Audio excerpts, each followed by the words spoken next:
السلام عليكم ورحمة الله يعطيكم العافية. اليوم بدنا نحكي عن موضوع ردات الفعل غير المنضبطة. طبعا صار بالفترة الماضية بعد تشكيل الحكومة صدرت كتير من القرارات وكتير من التصريحات، سواء لسياسيين مؤيدين للحكومة أو لأشخاص هن من جسم الحكومة، وكان في اعتراضات على هاي القرارات، والاعتراضات تواجهت بردات فعل.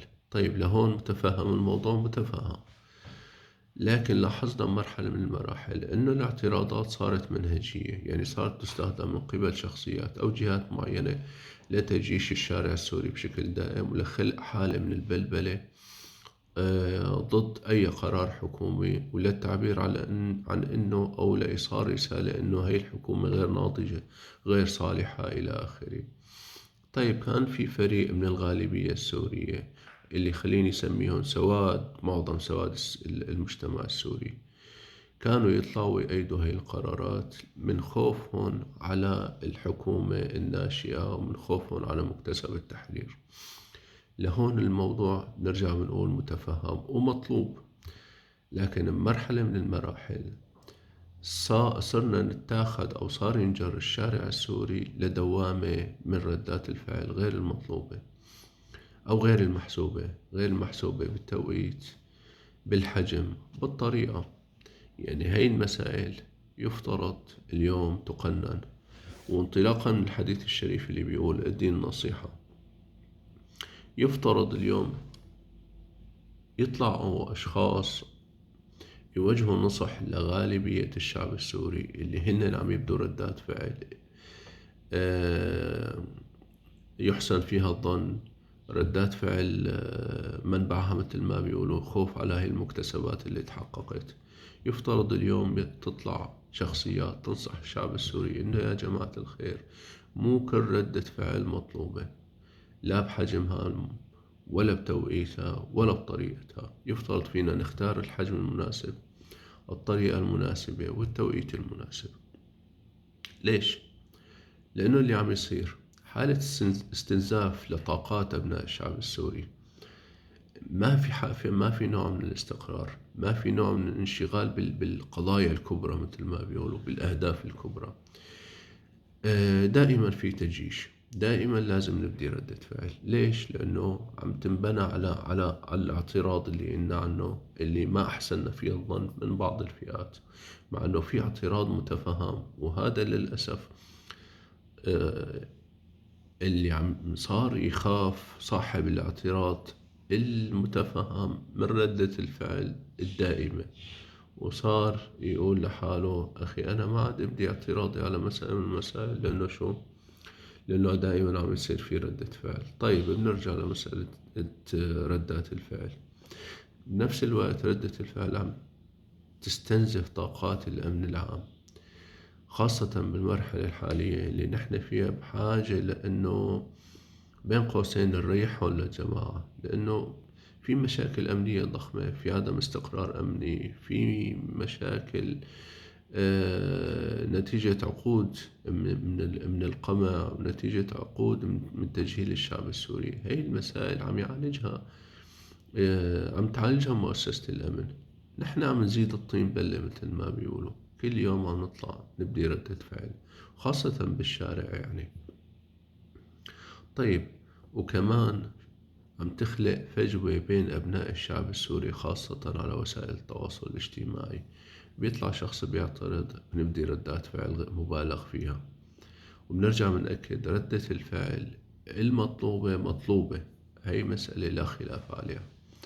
أما ردات الفعل اللي صارت ديدا، لا، هي غير متفاهمة وغير مقبولة، لأنه مثل ما قلنا عم تخلق حالة من الشرخ بين أبناء الشعب السوري، عم تحرفنا عن أهدافنا الأساسية باتجاه أهداف تانية جزئية لا تعتبر إلى حد ما أهداف استراتيجية بالمرحلة الحالية. طبعا هذا الكلام تأيده عدة أحاديث نبوية شريفة أو أحاديث للصحابة الكرام رضي الله عنهم، مثل الحديث المعروف عند الكل: المؤمن القوي خير من المؤمن الضعيف وفي كل خير. نحن اليوم بنحتاج للقوة الفكرية، قوة الوعي. طبعا ما عم بحكي عن القوة الجسدية، قوة الإدراك. نحاول نفهم إنه يا جماعة الخير، أو ندرك أو نكون واعيين، لأنه في فريق عم يجرنا لهي الدوامة، عم يجرنا لهي دائرة ردات الفعل، عم يحاول يخلق خلخلة بنسيج المجتمع السوري. مشان هيك لازم تكون درجة إدراكنا عالية، وعينا عالي.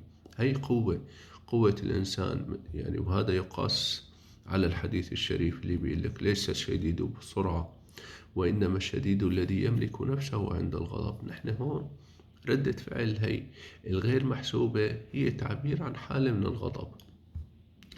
طيب في حديث ثاني بيقول لك: المؤمن كيس فطن، أو لا يلدغ المؤمن من جحر مرتين. طيب هن أخذونا بلحظة من اللحظات المعترضين لردة فعل غير محسوبة، يفترض فينا المرة الثانية والثالثة ما نوقع بنفس المطب ونقنن هذا الشيء. تمام. وندرك إنه لا يا جماعة الخير، هذا فخ. لازم نحن نقنن هاي المسألة. لازم ندرك إنه طيب الاعتراض إنه ردة فعل، لازم يكون لنا ردة فعل. إيه، لازم يكون لك ردة فعل. طيب حجمها قديش؟ حجم مناسب. طيب وين لازم تكون؟ تجيش دائما بالشارع؟ لا، مو بالضرورة. على وسائل التواصل، عن طريق المؤسسات مثل ما بيقول القنوات الرسمية، التلفزيونات الحكومية، عن طريق الحوارات، عن طريق النقاشات، لبين طبعا ما يصير في عنا لبين ما يتفاعل مجلس الشعب اللي يفترض أنه يحل كتير من هاي الإشكاليات. طبعا في حديث تاني كمان مهم، بيقول: لست بالخب ولا الخب يخدعني. يعني لاني مخادع وغشاش، ولا المخادع والغشاش اللي عم ياخدني لهي الدائرة بيقدر يخدعني ويجرني لإلها دائما. طبعا في كمان جزء من أبناء الشعب السوري، وآسف إني أقول هذا الحديث بحقهم. طبعا ماني آسف باتجاه المعترض اللي بين قوسين أنا ما بحسن فيه الظن، هذا بقول عنه إمعة. وإنما آسف تجاه الغالبية العظمى اللي أنا بحسن فيهم الظن، واللي بعتبرهم كتير خايفين على مكتسب الثورة ومكتسب التحرر اللي صار. لكن قسم من الفريقين عم يكون للأسف بينطبق عليه الحديث الشريف اللي بيقول: لا تكونوا إمعة، تقولون إذا أحسن الناس أحسننا وإذا أساء الناس أسأنا. يعني بتجي بتسألهم: أنت ليش عم تعترض؟ بيقول لك: الناس عم تعترض، معناته هذا الموضوع غلط. تمام. لا، هذا الموضوع إشكالي. ليش لكن الناس اعترضت؟ بدون ما يفكر، بدون ما يعمل عقله، بدون ما يشوف إنه هذا القرار صائب أو غير صائب. الفريق الثاني نفس المبدأ. قسم من الفريق الثاني اللي عم يبدي ردات فعل، بتقول له: ليش طلعت طيب هاي المظاهرة الفلانية؟ بيقول لك: الناس طلعت. أو بعضهم بيكون صريح بيقول لك: أخي طالع أتسلى، طالع غير جو، طالع وقف مع الجماعة. طيب لا يا أخي، أنت بتوقف معهم إذا ما طلعت معهم. ليش؟ عشان توصل له الرسالة إنه هذا ردة الفعل هي ما أنا مطلوبة بهي اللحظة، الشارع غير مستقر. طيب هاي المسألة ما بتحتاج هذا التجيش. خلونا نقعد بالبيت ونحكي على وسائل التواصل.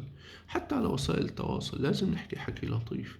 نحن بالنهاية أبناء بلد واحد. يعني مثلا أنا اليوم صرحت تصريح معين، ممكن نشوف تجاه شخص تاني، ممكن نشوف هذا الشخص التاني بكرة في الشارع. طيب مهما بقول اخلق هي حالة الفجوة هي، أو ردة الفعل المبالغ فيها والشتم والتخوين وإلى آخره، مشان للأسف ما ينطبق علينا قول الشاعر اللي بيقول: وما أنا إلا من غزية إن غوت غويت، وإن ترشد غزية أرشدي. يعني أنا من القبيلة الفلانية، إذا هن الجماعة عملوا شغلة منيحة أنا بعمل شغلة منيحة، إذا عملوا شغلة ما أنا منيحة أنا بعمل شغلة ما أنا منيحة. ليش يا أخي؟ لأني منهم، اللي علي عليهم، واللي مثل ما بيقولوا يعني أنا معهم على كل شيء. ما بيجوز هذا الكلام. لازم يكون في درجة وعي وإدراك عالية من قبل الفريق المعترض اللي نحن بنحسن فيه الظن، واللي اعتراضه بأوقات كثيرة اعتراض مطلوب وسليم وصحي، لكن كمان عم يكون بتوقيت غير مناسب، عم يكون حجمه غير مناسب، الطريقة غير مناسبة. ونفس وبالجهة الثانية فالفريق الغالبية اللي عم يبدي ردة فعل، لا تخاف من كل اعتراض بيصدر، لا تخاف من كل تصرف بيعبر عن امتعاضه، بيعبر عن عدم قبوله بالقرار الفلاني. لا أخي، أي حالة صحيح، هي اللي بيسموه حالة التدافع، اللي بتخلق حالة نقاش لطيف مشان نوصل دائما لصيغ مناسبة، مشان مثل ما بيقولوا نوصل لحالة من الديمقراطية، من الشورى، اللي فيها نوع من التناصح، اللي فيها نوع من تصويب الرأي. والسلام عليكم ورحمة الله.